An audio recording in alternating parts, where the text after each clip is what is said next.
안녕하세요, 캠노트 해석입니다. 오늘은 지난 시간에 제가 짐벌 카메라 스냅지에 대한 장점, 단점 요 두 부분을 좀 알려드렸었는데, 오늘은 단점에 대해서 조금 내용을 수정하고 보완을 해야 될 것 같아요. 왜냐하면 제가 이후에도 여러 가지를 좀 알아보고 또 스냅지 쪽에 문의도 좀 남겨보고 이러면서 많은 거를 좀 알아냈는데, 제가 잘못 전달한 부분들이 의외로 몇 가지가 있어요. 이게 메뉴에 대해서 조금 직관적이지 못한 부분도 있고, 그리고 우리가 알고 있는 메뉴의 명칭이 좀 다르게 표기가 되어 있는 게 있어서 제가 미처 파악을 제대로 못한 겁니다. 이 부분 제가 죄송하게 생각하고요. 이 부분에 대해서 조금 더 디테일하게 오늘 다뤄볼 겁니다. 지난 영상의 첫 번째 단점이 바로 축이 조금 속도가 동일하지 않다라는 거였거든요. 예를 들어서 90도 각도로 꺾는다 그러면 한 80도까지는 동일한 속도가 나오는데, 약 10도 정도에서는 속도가 좀 느려져요. 요걸 좀 이해를 돕고자 제가 준비를 해 봤습니다. 이렇게 보시면 우측이 포켓2, 좌측이 스냅지예요. 색감은 스냅지가 좀 더 좋은 것 같은데 이거는 개인차가 있으니까. 자, 일단 영상을 보시면 커브를 이렇게 틀죠. 오른쪽으로 커브를 꺾었을 때 이렇게 천천히 돌 때는 그나마 티가 좀 덜 나요. 근데 제가 이제 우측으로 한번 이렇게 더 커브를 틀 거거든요. 커브를 돌면은 DJI 포켓은 이제 멈췄는데, 근데 스냅지는 보세요, 계속 움직이고 있어요. 중앙 센터 맞추기가 보시면 포켓은 멈췄는데 얘는 움직이고 있죠. 이런 부분에 있어서 중앙 센터를 맞추는 게 약간 애로사항이 있습니다. 제가 그동안 수많은 짐벌들을 써봤는데, 짐벌들을 보면은 모터의 세팅이라든지 소프트웨어 알고리즘이 다른 경우가 많아서 방금 보신 영상처럼 DJI 포켓 같은 경우는 이렇게 축을 이렇게 돌렸을 때 여기서부터 여기까지 오는 그 속도가 동일한데, 얘 같은 경우는 좀 다르잖아요. 어느 정도 속도는 똑같은데 딱 중앙 센터 맞출 때 약간의 시간이 좀 필요하다라는 부분이 있었습니다. 근데 이게 최악의 단점이다 라거나 단점으로 부각시킬 정도는 아니고요. 어느 정도 참고를 하시고 손에 익으면 또 괜찮더라고요. 제가 계속 쓰고 있는데 손에 익으니까 어느 정도 이 정도 되면 이렇게 된다라는 예상이 되거든요. 그러니까 이 부분은 단점보다는 좀 아쉬운 점이 아닌가라는 생각이 듭니다. 그리고 지난 영상에서 두 번째, 세 번째로 제가 손꼽았던 단점들이 뭐냐면, 두 번째가 f2.6의 조리개 값이에요. 이게 좀 어두운 렌즈에 속한다 라고 말씀드렸는데, 보통 액션캠이 2.2, 2.4의 조리개 값을 쓰는 거에 비하면 어두운 게 사실이죠. 근데 문제는 이게 아니고 소프트웨어의 기능들이 좀 부족하다, 뭐 요거였거든요. 제가 저번에 이제 손꼽아서 말씀드렸던 몇 가지가 뭐냐면, 플리커 방지라든지 억제를 할 수 있는 이 기능이 안 보인다, 없다. 그리고 요즘 많이 반영하고 있는 스킨이나 눈을 크게 만들어주는, 턱을 좀 갸름하게 만들어주는 이런 보정 효과가 없다. 그리고 바람 소리 억제가 없더라 라는 거, 요런 것들이었어요. 그리고 수동 모드가 없다, 요거였는데, 일단은 정확하게 파악한 내용을 보면요, 바람 소리 억제는 없어서 너무너무 아쉽게도 내장 마이크가 꽤 쓸만한데 바람 소리가 좀 잘 들어가요. 그래서 이 부분은 어쩔 수 없이 같이 제공되는, 지금 원래는 같이 제공되는 게 아니고 별매인데, 외장 마이크를 따로 이렇게 사야 되는데 이걸 갖다가 지금 구매를 하면은 같이 주더라고요. 이게 기간제인지 뭐 이벤트인지는 잘 모르겠는데 같이 주니까 그걸 써야 될 것 같아요. 바람 소리를 억제를 위해서 바람이 많이 부는 날은 그걸 써야 될 것 같고요. 그리고 보정 효과는 안 들어있어요. 예, 그건 확실히 안 들어있고, 이게 사실 어려운 건 아니거든요. 물론 뭐 만들기가 쉽다는 얘기가 아니고 카메라에 적용시키는 게 그렇게 어려운 건 아니에요. 대신에 카메라 이 자체에 보정 효과를 넣는 게 아니고 보통 이제 소프트웨어 넣죠. 그러니까 전용 앱에다가 이걸 집어넣어요. 그러니까 DJI 포켓 2 같은 경우도 찍었을 때, 보정 효과를 켜놓고 찍었을 때 이걸 SD 카드를 뽑아서 PC에 옮기면 그 보정 효과가 다 날아가요. 그래서 전용 앱을 통해서 내려받았을 때 이 보정 효과가 같이 적용이 되거든요. 이런 식으로는 나중에 혹시라도 업데이트로 좀 되지 않을까, 뭐 이런 생각도 좀 해봅니다. 자, 그러면은 어두운 렌즈로 인해서 어떤 현상이 일어나는지, 그리고 메뉴를 조금 살펴보도록 하겠습니다. 자, 이거는 둘 다 오토로 찍은 거예요. 보시면 다리 쪽 우측 위에 다리를 보면요, DJI 포켓 같은 경우는 밑에가 보이죠. 보이는데 스냅지 같은 경우는 시커멓게 해서 안 보여요. 이게 좀 어두운 렌즈라서 이렇다는 거거든요. 그럼 메뉴를 한번 볼게요. 메뉴를 보시면은 일단 플리커부터 봅시다. 말 나온 김에 이렇게 메뉴를 내려서 설정으로 들어가 봅니다. 여기까지는 직관적인데 여기서부터 좀 문제예요. 플리커를 제가 왜 못 찾고 있었냐면 당연히 플리커 방지 뭐 이렇게 알고 있었는데 출력 방식 해서 NTSC가 60Hz란 뜻이에요. PA를 이제 50Hz예요. 그러니까 이게 플리커 현상을 갖다가 방지시킬 수 있는 억제 기능이거든요. 이런 식으로 메뉴가 되어 있습니다. 자, 그리고 이렇게 내려보면은 네, 여러 가지 모드가 보이죠. 자, 이 중에 SMV 같은 경우가 야간 모드라고 보시면 돼요. 근데 안타깝게도 4K 15프레임까지만 지원이 되고요. 자, 노출 쪽을 한번 봅시다. 이게 노출만 되는 줄 알았는데 우측 상단에 보시면 이제 자동, 수동 다 되는 거예요. 여기서 조금만 설정을 바꿔주면 영상이 달라질 수 있습니다.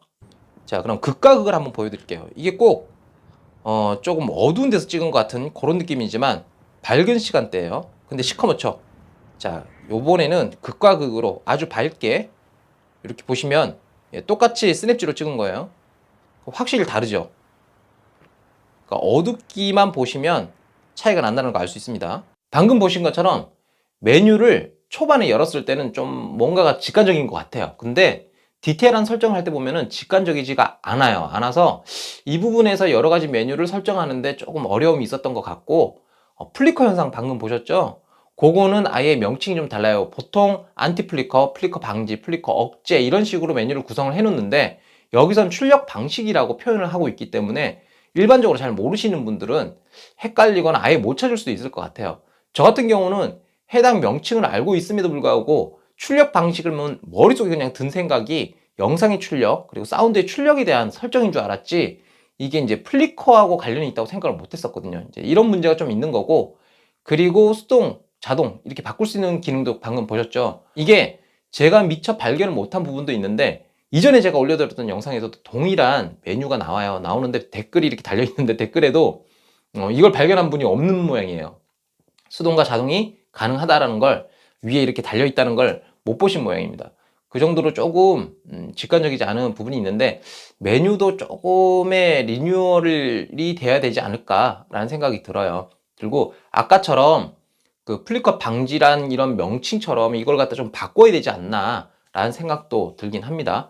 자, 그리고 마지막에 이제 영상 보셨을 때 극과 극을 보여드렸잖아요. 좀 어둡게 표현된 거, 아주 밝게 표현된 거. 근데 이거는 제가 이렇게도 된다라는 극과 극을 보여드린 거지 이런 식으로만 된다는 게 아니에요. 그러니까 이 중앙쯤 어디쯤에 적정한, 그러니까 환경 조건에 따라서 적절하게 이제 설정하시면 되는 겁니다. 자, 그 다음 건 이제 살펴보도록 하죠. 이번에는 배터리 테스트입니다. 지금 보시면 36분 조금 지나고 있고 배터리 약간 줄어드는 게 보이죠? 그리고 1080 FHD 30프레임으로 촬영을 하고 있습니다. 이게 스펙표를 보면은 같은 설정에 디스플레이를 끌 경우에만 2시간 정도 촬영이 가능하다 했는데 지금 보시면 거의 1시간 됐는데 배터리가 간당간당해요. 이전 영상에도 요 테스트를 한 걸 보여드렸는데 왜 이걸 또 하느냐, 사실은 지금 배터리가 다른 배터리예요. 다른 배터리로 이제 이 테스트를 다시 하는 겁니다. 왜냐하면 제가 기존에 있었던 배터리가 혹시라도 어떤 문제가 있지 않을까라는 생각이 들어서 배터리를 다시 공수를 해서 이 작업을 다시 한 건데 사실 결론은 비슷하게 나왔어요. 거의 뭐 1시간 10분에서 20분 정도 세팅에 따라 좀 다르고 디스플레이 밝기는 50 정도, 60 정도 이 사이에요. 사이니까 이렇게 하면 1시간 10분, 20분 찍힌다 이렇게 보셔야 될 것 같아요. 이번 제 영상이 또 늦어진 이유 중에 하나가 이 새로운 배터리 그리고 전용 차저를 갖다가 공수를 하는데 아시죠? 택배가 파업이라서 무지하게 안 와요. 무지하게 안 와서 또 이것 때문에 시간을 많이 갉아 먹었습니다. 어쨌거나 이걸로 테스트를 했는데 결과는 보시다시피 이제 1080 FHD 30프레임으로 찍었을 경우 그리고 디스플레이를 켜놓고 밝기는 50 정도, 60 정도 이 사이에서 왔다 갔다 하는 정도의 설정을 해놓으면 거의 1시간 10분에서 20분 정도 나온다라고 보시면 될 것 같습니다. 이게 좀 아쉽긴 한데 뭐 어쩔 수가 없죠. 그리고 4K 30프레임 같은 경우면 제가 테스트는 안 해봤는데 대강 계산을 해보니까 한 30분에서 40분 정도 나올 것 같아요. 대신에 내장형 배터리보다는 이렇게 교체형이라서 상당히 유익한 부분이 있었습니다. 제가 실제로 계속 써봤는데 쓸 때마다 내장형은 어느 정도 이제 배터리 압박을 느끼게 돼요. 근데 요거는 교체를 할 수 있는 부분 때문에 물론 이제 통장이 계속 비어지는 현상은 있겠죠. 이걸 사야 되니까 지출은 감당을 해야겠지만 어쨌거나 2개, 3개 정도만 구비를 해 놓으면 어디 나가도 어느 정도 시간을 확보할 수 있을 것 같습니다. 지난 제 영상에서 마지막으로 거론된 단점이 바로 액세서리 부분입니다.